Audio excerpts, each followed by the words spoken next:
It's what's funny is I was going over our last shop talk video that we haven't released yet, doing some editing and whatnot, and I made a joke towards the end of the video saying, "Hey, if we woke up to a press release of a bike, joking around that Suzuki would come out with an RMZ 350, that if we woke up to a press release, that'd be pretty cool." Well, we woke up to a press release, we did, but not the one that we were kind of joking about.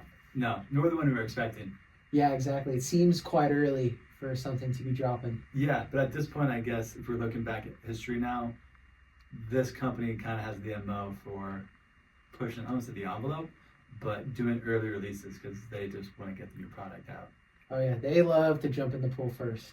And hey, more power to them. If they want to take that stance and that philosophy, I think it's really cool. It is, man. It shows their commitment to trying to put out the best product they can put out as soon as possible. I imagine for dealers that might be a little bit of a challenge if you got some leftover models and the new ones are coming out right away. So I'm curious how KTM weighs that internally at like the headquarters in terms of, man, do we release new stuff right away as soon as possible? Or in this case, it looks like they have, or they hold off on a little bit in order to keep moving existing inventory. But the nice thing is we might see some really cheap 24s. Yeah, coming soon. Yeah, exactly. I think a lot of consumers who are looking into buying KTM are going to have to weigh, no pun intended, weigh the options out between a 24 or the newly updated 25. So it sounds like they're going to hit dealers maybe late May, early June. Okay. So that's just over, 2 months from now? This is April 9th. Yeah. So, man, that's coming up pretty quick. It seems like factory editions just arrived maybe about a month ago. Yeah, I'd say a little earlier than that. Yeah, maybe a little bit earlier, about 8 weeks ago, maybe even 9 weeks ago. Okay. So right around maybe even 2 months, I'd say. Gotcha. So those have been here for a bit now. Then I was wrong on that, but man, I guess just time goes by quick.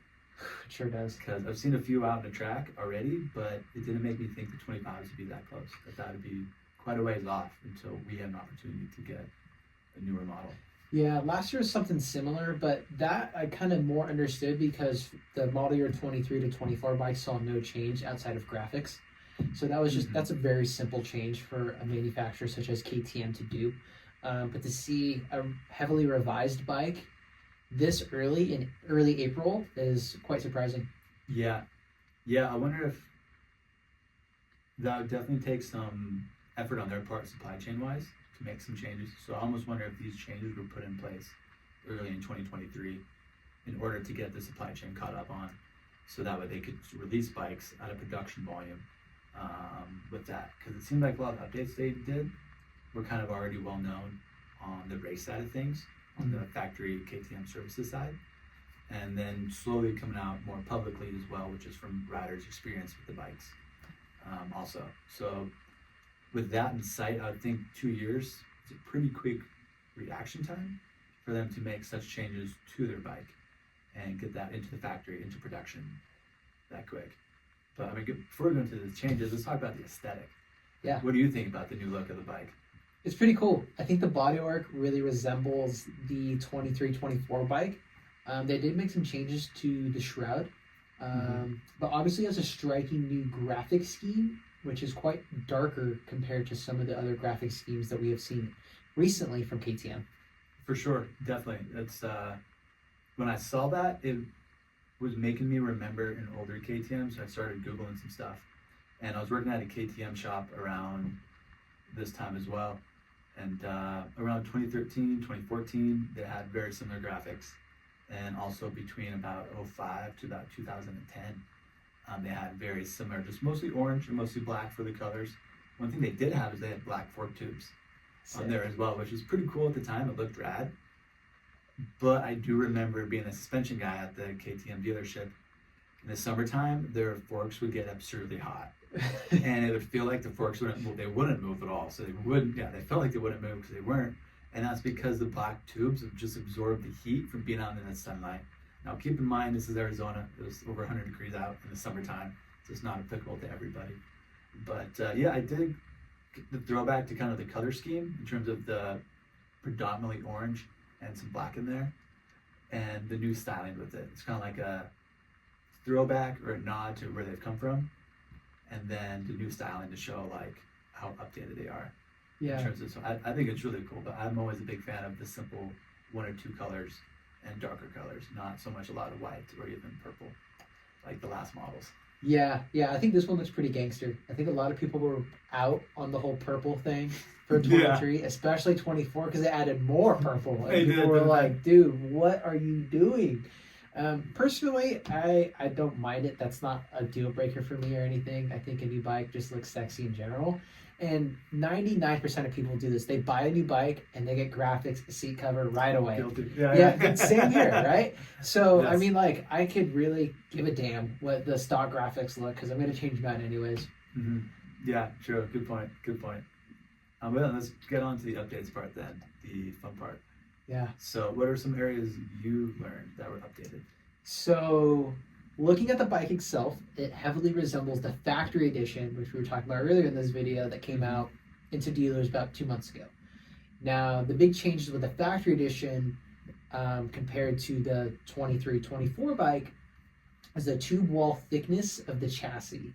Okay. Mainly in the spots of the spars going down the side of the frame where your inner leg would be contacting the side of the bike. Okay. So they made the tube wall thickness of those spars thinner. They also did the shock tower cutout, which we covered in another Ride JBI video. Mm-hmm. Another thing is they've cut out a piece in the engine hanger. Now that cutout is towards the upper 2 bolts of where the engine hanger attaches to the engine hanger tab on the chassis. Okay. But those are 3 areas of which the chassis has been heavily revised. So there must be something to where, I don't know how they're quantifying this, but there must be some sort of data and actual feedback from maybe the pro riders, the general consumer, or even KTM test riders to say, hey, the frame is too stiff in this one particular area, because to make that many changes in a pretty small area of the bike is quite a lot. Then moving on to the front of the bike, towards the down tubes, they added some frame gusseting to make it a little bit thicker. So maybe in that part of the chassis, the bike was flexing too much. I see. This reminds me of kind of math. When I was a young kid, we talked about balancing the equation. Yes. It seems like what they learned from the bike was, and you pointed out, in that one central area of the frame, they definitely removed or made it less stiff by removing material mainly, and then added material to the front of it. So just looking at it point blank, it seems like that's kind of been their answer to maybe better balancing out this frame in terms of how stiff it is overall and where exactly it flexes in certain areas. From what you're telling me, it sounds like the front of the bike will be less susceptible to flexing now, but now that middle section of the bike is going to be more susceptible to flexing, and that could be just a better overall characteristic that people are looking for. Yeah, just because reading and watching the reviews on the factory edition, a lot of people are saying it's more compliant, it's more comfortable. And coming from the old gen chassis out of a 22 gas MC350F that I love, riding the new gen bike, I can't get over how stiff it feels compared to my 22 350. So, man, I'm hoping. Obviously, neither of us. You don't have any time on the new factory edition, have you? Not yet. Not yet. Okay, no. So we're in the same boat. Neither of us have ridden the new factory edition yet, so we're hoping to ride one soon, get a feel for it, because that chassis heavily resembles this new 25 model. It does. What really stood out going along with your frame updates was what they did to the swing arm. We did another video showing the degree to which the chain gets tight as the swing arm moves through its motion, as the shock is compressed. We call this the chain tensioning effect. Now, this happens to all brand motorcycles. It's just that the degree to which it happens varies per brand and per model. The previous model KTMs, so let's say that's 16 to 22s, the degree of how tight the chain gets was much less. For 23 and 24, it was much more than previous years. From what they are marketing, or at least sharing with us in terms of the updates, it says this new swing arm is a thinner profile.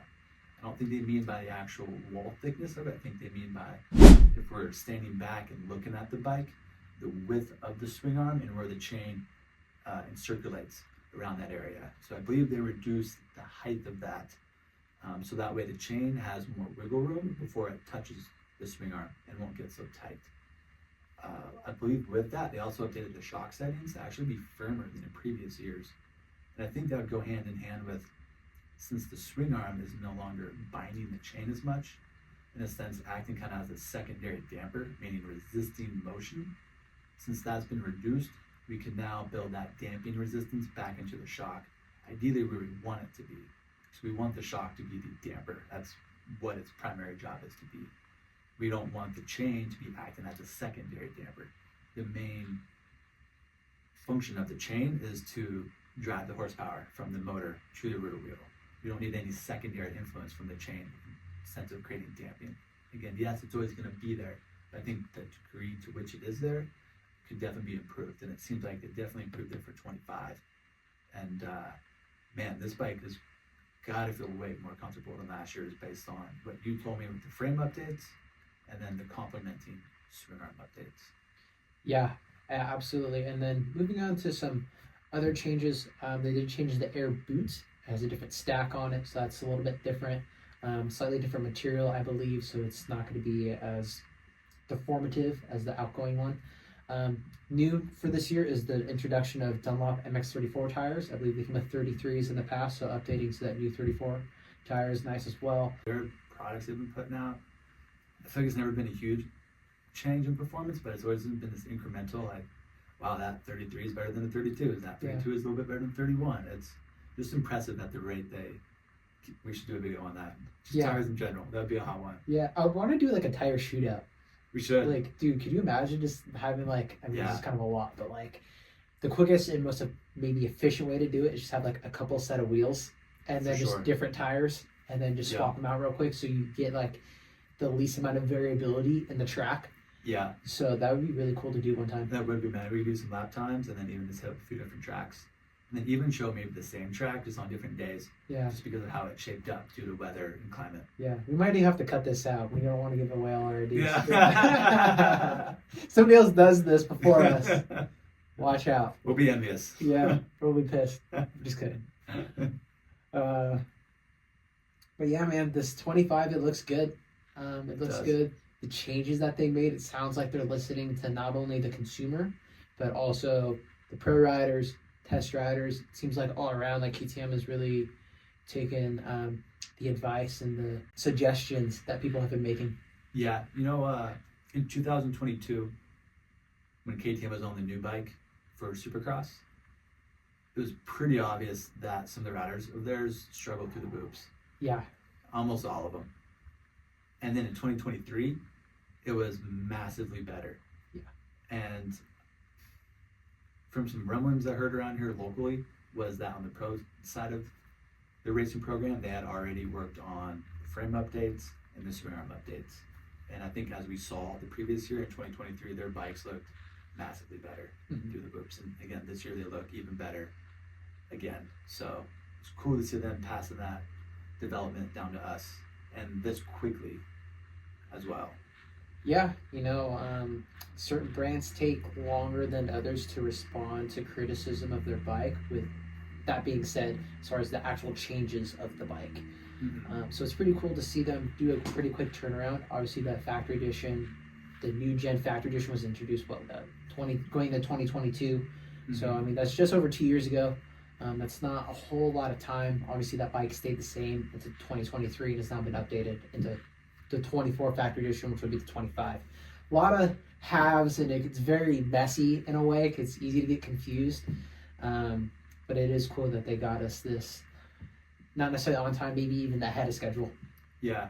Does so today KTM released it. No word on Husqvarna, and then no word on Gas. So does Gas keep up with the trend, or do they do what they've done previously, or does management force upon them to where they have to stay a year behind in terms of updates?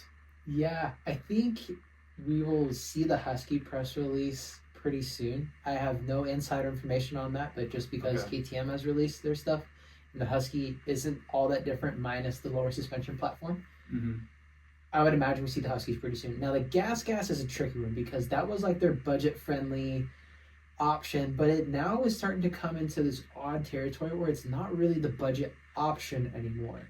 The price keeps going up and up every year on the Gas models, as well as the other bikes within the industry. But it seems as if like the Gas, which was once competitive with the Japanese bikes as far as price point, has now jumped above a lot of the Japanese bikes as far as price point. So To answer your question, man, that's going to be difficult because I would imagine it costs your mobility group more money to essentially produce two different frames.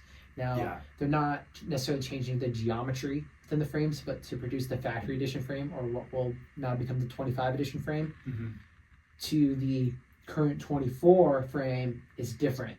You know what I mean? Yeah. They don't have the cutouts in the shock tower. The engine hangers are different. Tube wall thickness is different. So, it's a tough question to answer, but man, I would hope that Gas gets the welcomed additions as well. Same. Yeah, just for one of the racers on the race team, getting the newest updated stuff as well, and the public too. I'd be curious what peer mobility groups, let's say KTM group, but I like how you put it. Yeah. What their inventory is of just old frames. And if they have so much, if it just makes sense for them on paper to push that off onto the gas again and try to move out just existing inventory of the last year, I won't say last year trim, but the previous generation frame that's no longer the newest one that they have out on the 2025 models. Yeah, good point. I wonder if they have like an allotted inventory of frames that is just raw, that are waiting to be painted, powder coated, whatever process they choose to do. If it's going to be red, navy blue, or orange, black, who knows? But yeah, it'd be cool. Oh, at least on the gas side of things, the gas factory edition did get those updates, which is cool. So at least the gas team would have the option or the luxury to choose between the two. So it's kind of sneaky what they did there, as far as giving them the option. So it's pretty cool. Interesting. Okay, so then likely gas will follow suit then. If the factory edition they did, or the TLD edition that they had added, then should follow suit as well. Yeah, I think so. I hope so. I'm a gas fan. I'm a gas owner. Who doesn't love a red bike? So it's be cool. Yeah, awesome. Well, last opinions is for myself. The advertised bike is 300 grams lighter, which I love that. I did some math on my own, and I found it to be 300,000 milligrams lighter. Anthony disagrees and says the frame is actually 10 ounces lighter. It really is. So if you guys in the comments can help us out with what units we should use when referring to how much lighter this year's frame is from the past year. Yeah. But in all seriousness, thank you guys for watching the videos. We appreciate it. Any ideas you have for us, comments or feedback, let us know. We may or may not read them. Yeah. Peace, guys.